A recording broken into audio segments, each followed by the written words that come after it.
Good afternoon. Thank you for being here today.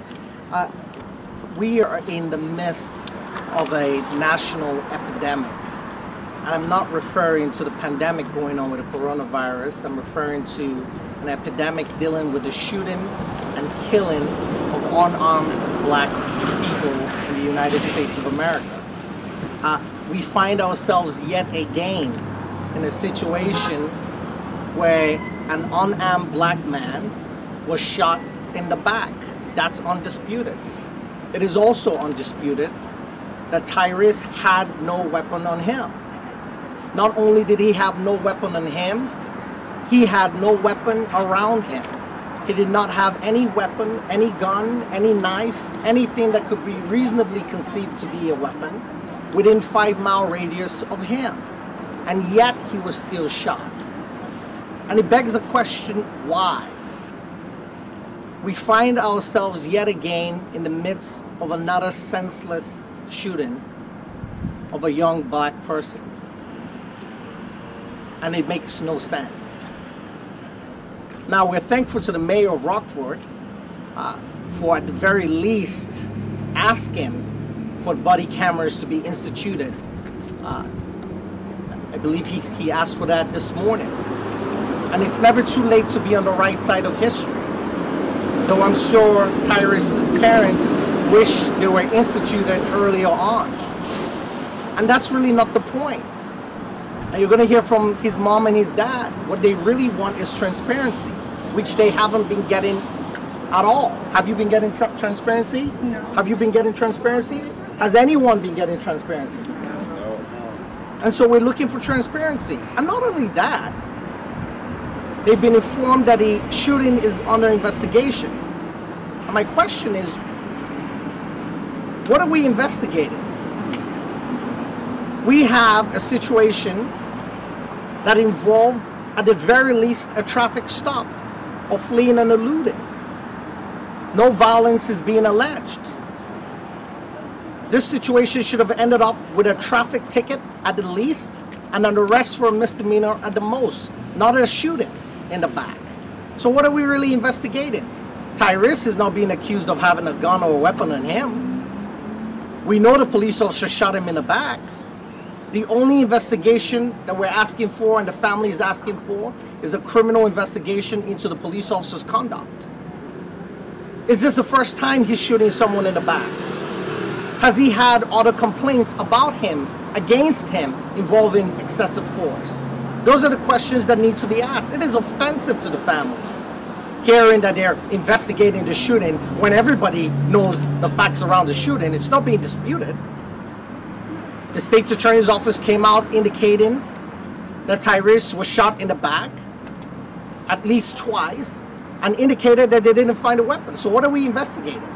A criminal investigation needs to be launched. The family is going to be filing a complaint with the FBI to launch a separate investigation, the Civil Rights Division. And we're asking for the state's attorney's office to follow the lead of the mayor and do the right thing and be on the right side of history, and to launch a criminal investigation into this officer. And if they can't do it, they should appoint a special prosecutor in this case, or an independent prosecutor, to look into it.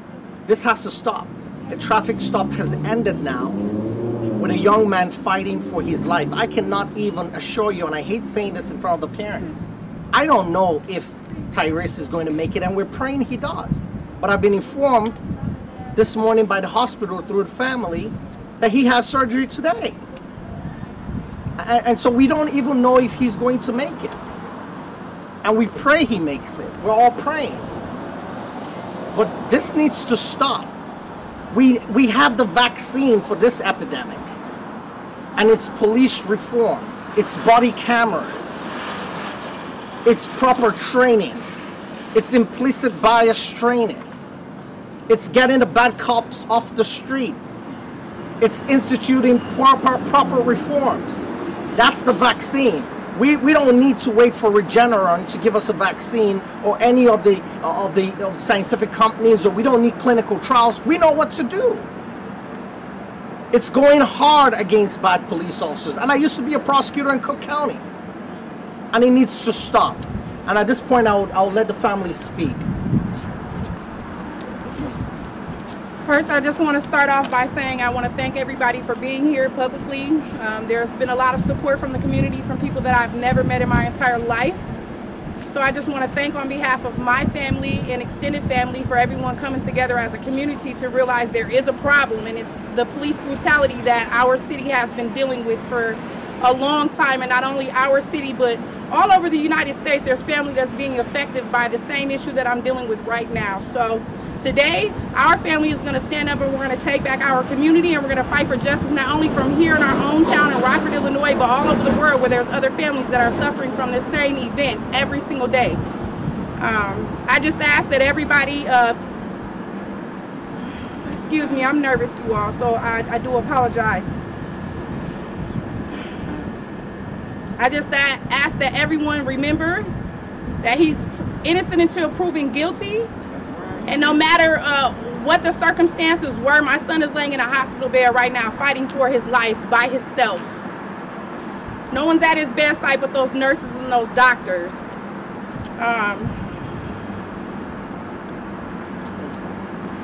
Yeah, so please just pray for my son and our family to give us strength and courage, and for us to hold on to our faith so we don't forget who's in charge here.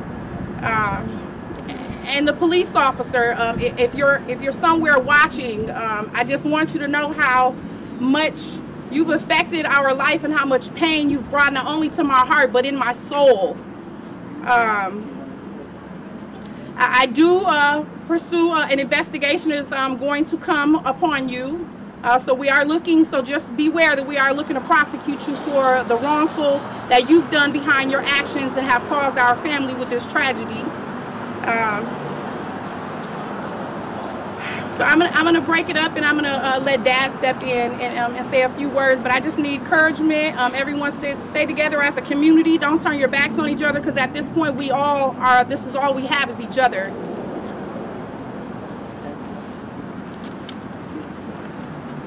Thank you once again for coming out. Take the mask off. Being a part of this situation that's going on. And I just want to see justice for my son, because nothing like this should happen to any parent. And I thank you all once again. Thank you. If anyone has any questions, the family is here to answer them. But what's the situation is, what would you respond to folks who say that every police department in the country could have body cameras, but if policies aren't changed, all you're going to see is cameras recording brutality and things that shouldn't be allowed in policing? You're absolutely right, and that's why I stated earlier, apart from the body cameras, they have to institute proper police reform, proper training. But I do feel with body cameras activated, not just having body cameras and all of a sudden they're not working on that particular day, but actually activated and working, I think even bad police officers will think real hard before they do something illegal. But it's a first step. I think once the public knows there's a shooting and there's a body camera that they get to watch and see what happened, I think that goes a long way, as opposed to having a situation where we don't have body cameras. So you're absolutely right. It's not the only step, but it's a first step towards more reform. As far as this investigation goes, specifically against the officer of the department as a whole, and understanding what that process, I guess, will look like. Well, obviously it's an investigation into the shooting of Tyrese, which naturally involves the police officer who pulled the trigger. There were other police officers on the scene. What we like to know is they didn't shoot.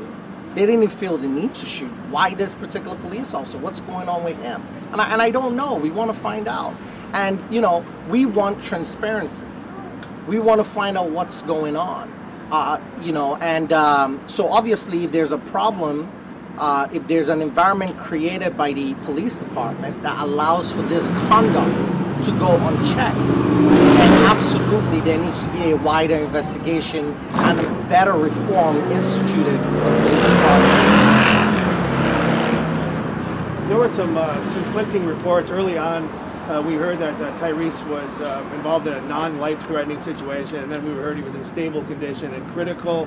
What is the actual situation right now? Well, at this point, I'm not a doctor. We've also been, I think the reason we're hearing different reports is with anything medical, your condition can change. Initially, he was in critical condition. At some point, he became stable and reverted back. Right now, I can tell the members of the press corps today that his condition right now is that he's about to go into an operation or procedure at some point later today or tomorrow. With any procedure or operation, we all know that it comes with risk. And at this point in time, he's not doing well. I believe as of yesterday, he was still, or 2 days ago, he was in induced coma. That's not a good position for anyone to be in. And the real question is, okay, he recovers from that. What's his prognosis moving forward? Would he be able to walk? Would he be able to function the way a normal person in his position should function? These are all questions we don't have the answers to at this point in time. But the bigger thing is, we shouldn't be in this position in any event, and it has to stop. On Friday, at the scene of the shooting, Rockford police say that Mr. Jones was going towards another vehicle. That's why the officer. I'm sorry, I didn't hear you. I apologize. No, not a problem. So on Friday, at the scene of the shooting, Rockford police say that Mr. Jones was headed towards another vehicle. That's why they initiated more force. Is there a comment on that? Is that statement untrue? You know, it's very interesting. Excuse me. You know, it's interesting. This usually comes up, and I don't like focusing on things like this, and here's why.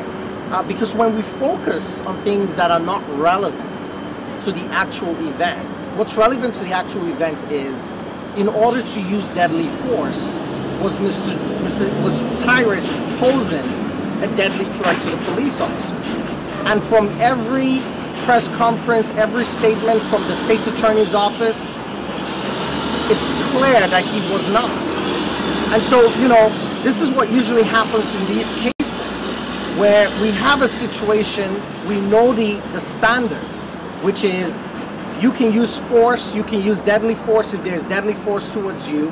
And then, you know, what we start hearing is people going in tangents to distract. Well, what's his history like?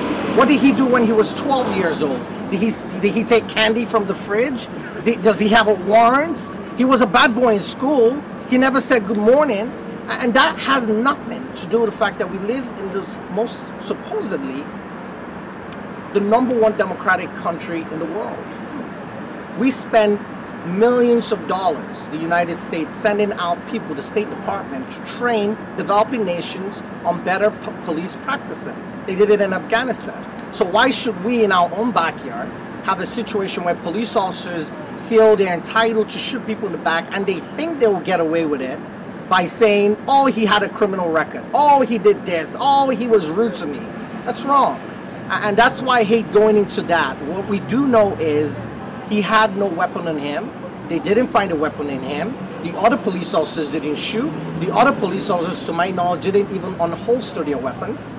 And this particular police officer is the only one who shot, even though there was no threat. And that's really what the news should focus on. And with this being an investigation, can you kind of clarify, is that separate from a lawsuit? And I guess the second part of that question, is this maybe the first step towards that? Correct. At this point, I could tell you the family is not really focused on a lawsuit. They're focused on getting answers. They're not getting any answers. I mean, no one's told them anything. They're getting most of the information from doctors in the hospital. They're getting information from the media. Nobody's calling them. Has anyone called you to talk to you about an investigation to the officer? No. Has anyone called you? And it's wrong. It has to stop. You have to give people answers. There has to be transparency. And we've not heard anything. First thing is we're praying that this young man, Tyrese, gets better and returns to full form. And second of all, we're hoping that there's an investigation into this shooting, not into Tyrese. He's in the hospital.